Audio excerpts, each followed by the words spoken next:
अच्छा सुनिए ना, कहिए ना। आपसे एक बात कहेंगे। कहिए।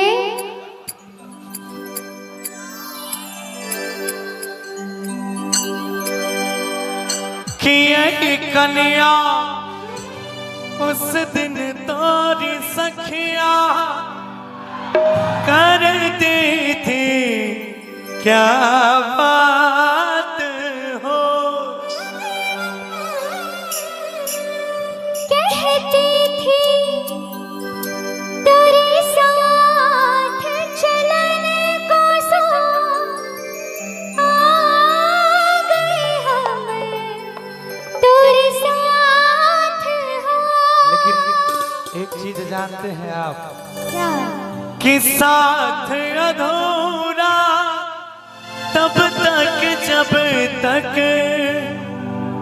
और पूरे न हो फिर साथ हो।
बाबू सोना चाहे बॉयफ्रेंड कहो गोरिया, बाबू सोना चाहे। अच्छा ये मेरे बॉयफ्रेंड है क्या? नहीं ना। ये उन लोगों के लिए है जो अभी कुंवारे हैं और जिनका किसी ना किसी से रिलेशन है। लेकिन मेरा आपसे क्या कहना है? क्या? कि साथी मितवा या नारी कहो गोरिया, साथी मितवा या नारी कहो गोरिया, कहीं गए जो ठहरे दिन जाएगा गुजर, गरिया कर दे कर दे।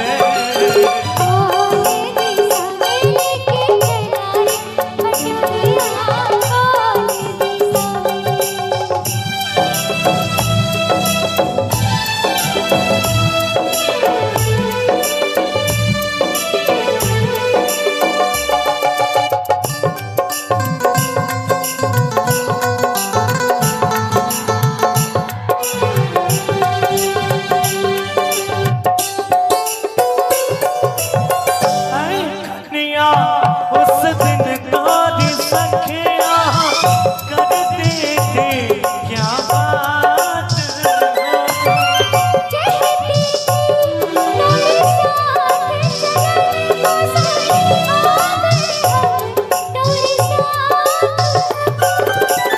साथ अधूरा तब तक जब तक, साथ अधूरा तब तक जब तक पूर्ण न हो मेरे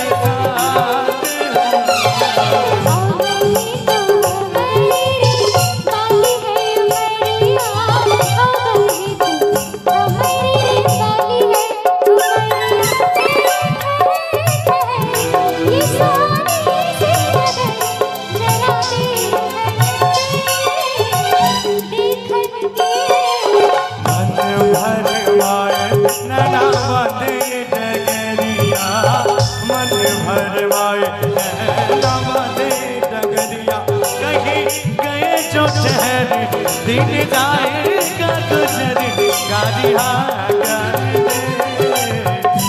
कर दे।